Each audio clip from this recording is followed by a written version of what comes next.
I'm going to quickly record a video. Today, my topic I'm going to talk about is we were discussing about toxic symptoms that causes extracellular matrix disease, which the article says the extracellular matrix is key to unraveling chronic disease. That is the essence of the topic, and I have developed a protocol, and in India they call it Vata Neer. I was doing a lecture on Pitta layer for the Ayurvedic students, and Vata is the energy that guides the ectoderm in the body. So if you understand, like this topic, what I'm recording today is only for my medical and healthcare colleagues. So I think I'm going to talk in different, I'm going to really talk fancy, okay? So please pardon me, okay? And this is one of my friends who asked a question, and I promised her I'm going to do this video for her. And so she writes, my dad, 83, has left lower limb lymphangitis with gross swelling, intermittent chill present, and she's doing elephantiasis treatment, I would think, because she says hetrazan, albendazole, ivermectin. So one is vermicide, one is like to treat albendazole. We usually use it for worms. Ivermectin is also I use it for worms. And so all three, like, you know, it's like almost like vector-borne illnesses she's treating, right? So vector-borne illness is one major issue that we're going to face in future. I heard even Lyme is spreading through mosquito bites. In the past, they used to think only tick-borne, but actually they found mosquito is capable of spreading Lyme, and then dengue fever, even the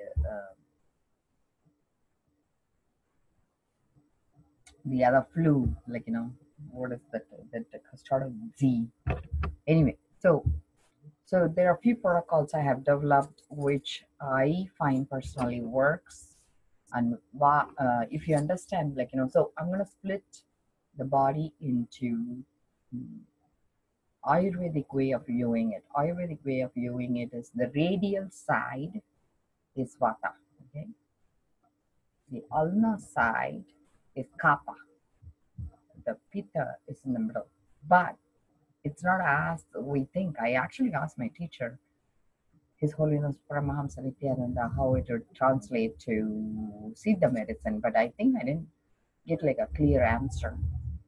He came from energy level, and so like I want to drill it down, and then since then I have been like processing it. It is more like, I think those energies in the web, if you think of it that way, then it would make more sense. So the web of this is Pitta, and this is Vata, this is Kapha. So that's the way I see it, Swamiji. You can correct me if you want, if you think you disagree with me. And the Vata is the one that processes all the air or the energy that comes through the air. So the prana layer, which goes from the ascending breath, the inhalation, I should say. It's inhalation, but the energy starts from the back. And then exhalation to the front, which is apana. And then samana is the digestive energy, metabolism energy that goes through the middle finger. And vyana and udana. And he calls vyana, he says it's retained in the body. Udana is the expansive air. So these are like all controlled by the vata layer, which is ectoderm. So that's like one piece you need to understand. I'll post the link for those videos so that how Swamiji explains is a little bit different. Maybe, you know what? Let me close the door and I can share my screen. I can bring over the question, what I wrote about. You guys will have an idea of what I'm talking about.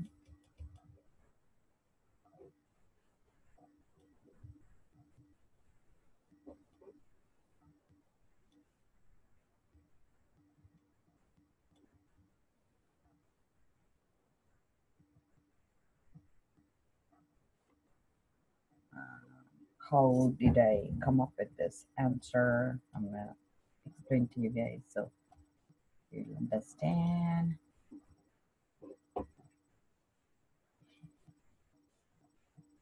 What did I wanted to bring up strategies.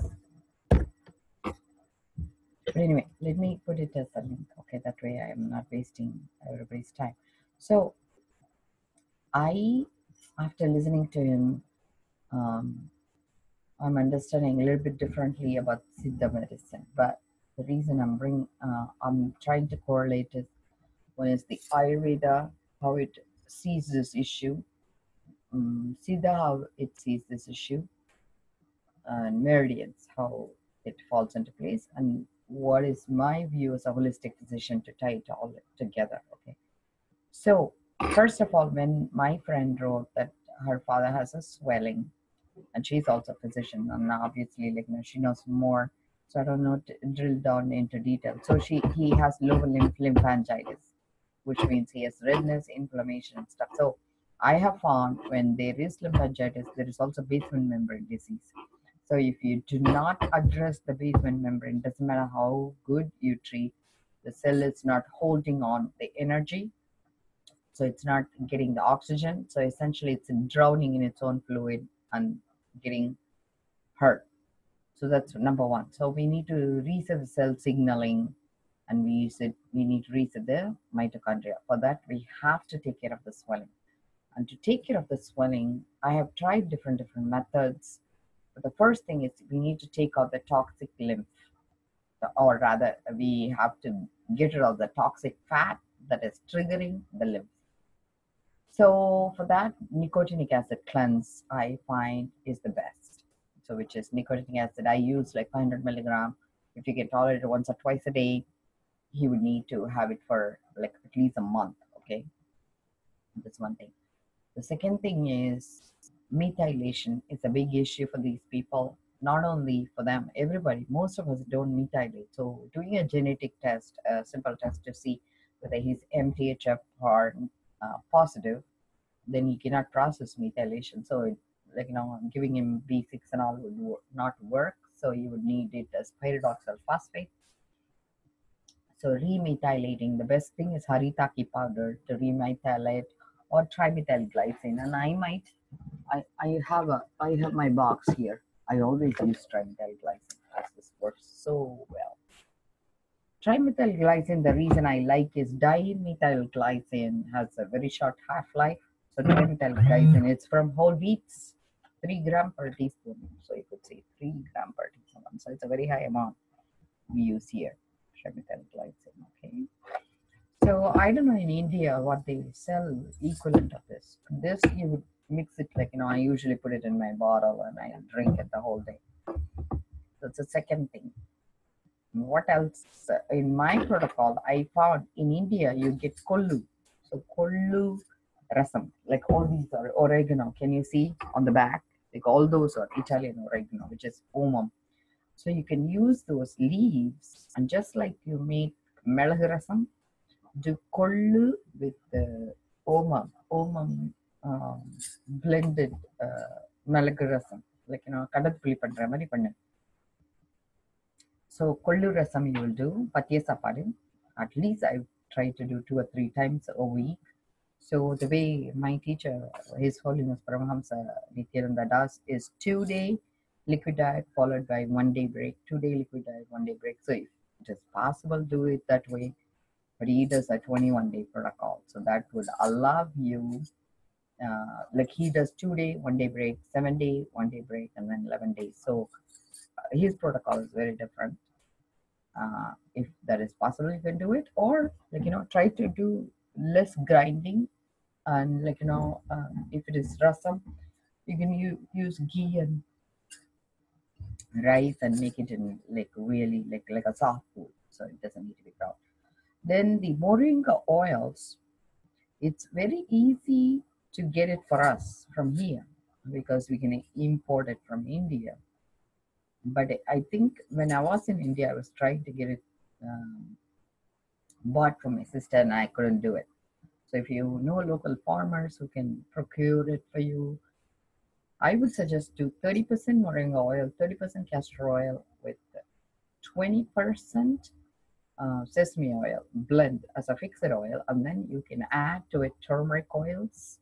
You have to bring fresh turmeric, have it ground, extract the oils, and then you'd be able to add it to your compound, and then neem oils, neem cake oils. So these, when you do it, you would do a massage with it, and then you would do a bandage, and that would help you um, to locally also pull out the toxin. That's second thing that will help basement membrane.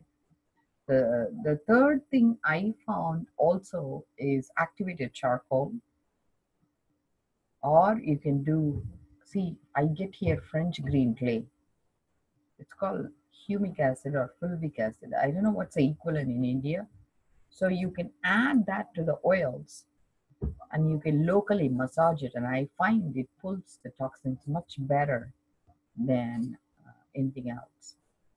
And then the fourth protocol I do is circuzyme. Circuzyme has um, noni, acetylcarnitine, coral calcium, cat's claw, all these herbs together for us. Deltanol, delta tocopherol. It's very expensive. We pay $50 per bottle here uh, for a quantity of 60. So it's very, very expensive. But that's because delta tocopherol is very good for these type of issues. Glutamine I do to repair the tissues because that helps to reset the flare up of the nerves and calms it down. It is very good for mm, the GABA receptors. And then magnesium orotate because the cells and muscles are exhausted because they leached out magnesium already. So they are calcium high. That's why, they send fault signaling and stuff. So magnesium orotate resets it. So this is a basic protocol. But how would you treat the worms? I find the best thing that in India you guys have is neem. Oh, neem is awesome. You guys need to understand how to extract the oil from neem seeds. Go bring it to your local chakku, and then have him extract the oils for you. And then take the punnaku and make it into capsules and give it to your father. When you combine the cake of neem, cake of castor after they extract the oil, and cake of turmeric after they extract the oil. Make it into a blend. That's the best treatment you can do for lymphangitis. And moringa, I have found really it works well, but one thing I found with it, sometimes the mold gets in. So moringa on its own, I find it a little worrisome to use. So you do need to have like something else to offset the mold in the seeds. Uh, and I think, the complex decongestant therapy, you really need to do 4-layer wrap. So the way, a simple thing you can do is take a old socks, put in like these popcorn. Uh, they have this shipment, like little popcorn balls, right? Like foam popcorns, or even like book. They have like this foam covers that will they will use for shipment. So you would use that as a wrap with like a little like first put like a very thin linen um, cover, and then apply these foam, and then make it into like a little pads, and then you can put it on the place where it's uneven, and then you do web roll, which is undercast padding, and then one layer of like a bandage material, and then on top you can do ace wrap. So you do ace wrap in the morning, remove it at night, and then the inner layer you can keep reusing it. That's one way to break it down. And then laser, 904 nanometer wavelength laser, which is a very nice one. And over the counter, you can get like these as LED lights, so you would be able to use that. And I think combination of complex decongestive therapy, which is like the 4-layer wrap, and then locally oil massage and the fulvic acid, humic acid, like clay material to spread and pull out the toxin, and then orally this protocol of like I said, my protocol calls for haritaki capsule, moringa oils, nicotinic acid, circizan, glutamine, magnesium orotate, with orally colurasam for food, would wrap up and you would have a better results. I think I have seen good results within a month. And if they are in acute inflammatory stage, in addition, neem. Pineapple is a very good oral fruit, which has papaya. These are all enzyme based.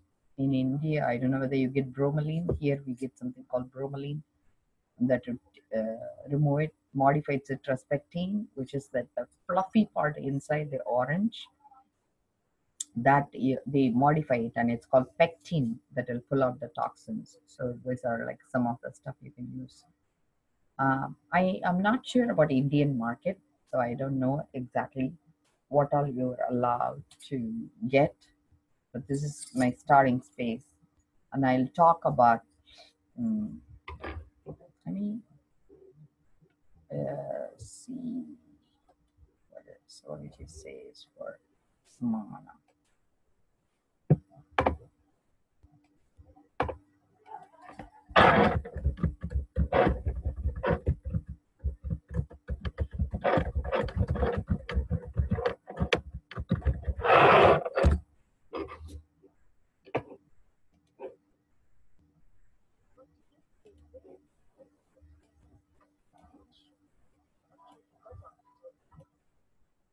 Paramahamsa Nithyananda initiating participants into a powerful yogic technique for balancing samana.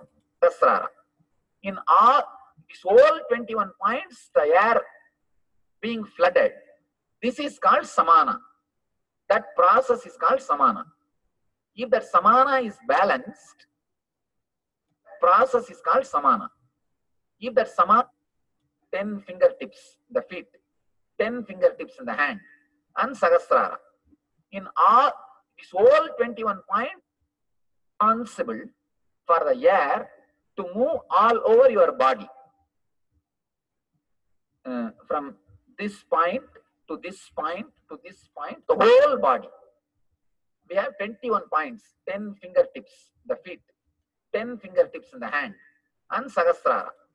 In all these whole 21 points, the air being flooded. This is called samana. That process is called samana.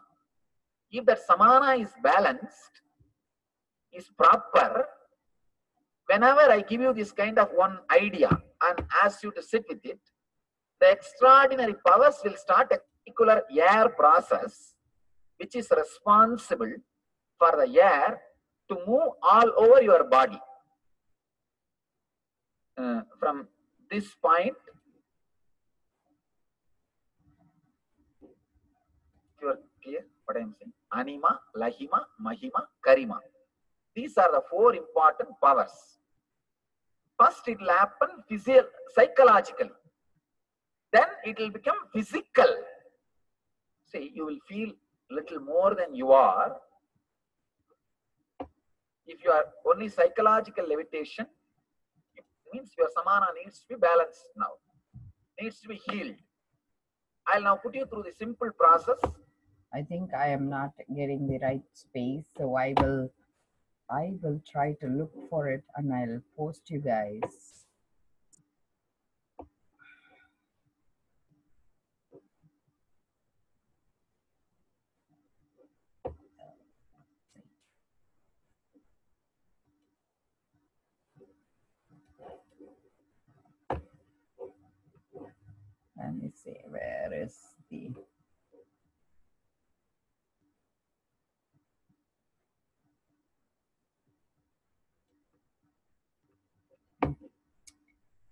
Let's say stop sharing so that way it is not sharing.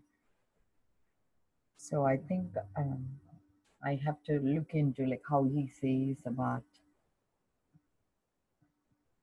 the Vata and Pitta layer. That's how I got it. Like I forgot like where exactly he says it, but I'll go down and look at the different videos because in Siddha medicine it's slightly different than uh, the lymphatics and the Jinshinjutsu people I studied with, which is Nadi. The Nadi goes deeper, so it is actually if I have to understand where would the Nadi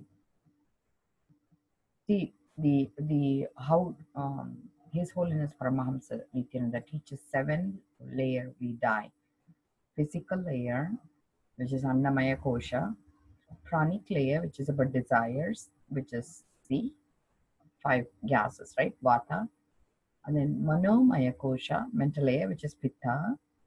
And then the 4th is etheric layer, which is pain body. So the pain body is muscle memory, and that's Kapha.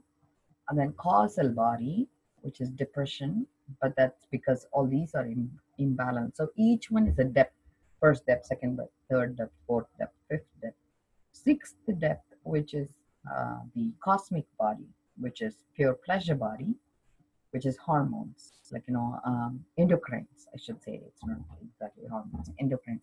The endocrines in turn influence the Chavan chakra. So then the 7th layer is the unclutched state. That is the mind not associating the memories and creating a relationship. So that space is the Nitya Dhyan Yoga. That's when you will go and you will reset the grandhis, the knots in those energy centers. And then the 8th depth is like at the level of Akashic record. Like it's like um, ability to create what we want out of life. And then 9th depth is completion. So in Nadi Vaidyam, these are little different. In Siddha, they go to only those ectoderm. So the ectoderm, which is Vata layer, is biomemory. The mesoderm is Pitta layer, which is bioenergy. And the endoderm, which is the muscle memory. So if you understand, actually, yes, because the water is what connects and separates the Pitta and Kapha. So I have to just like go and drill down like how this all plays into, and I'll be able to understand how to put it together. So for now, I think I'm gonna finish because I think I have given you guys or rather given you enough information because I'm specifically recording this for one person, but I'm sure like when I share, whoever is having similar issues, you would find it useful.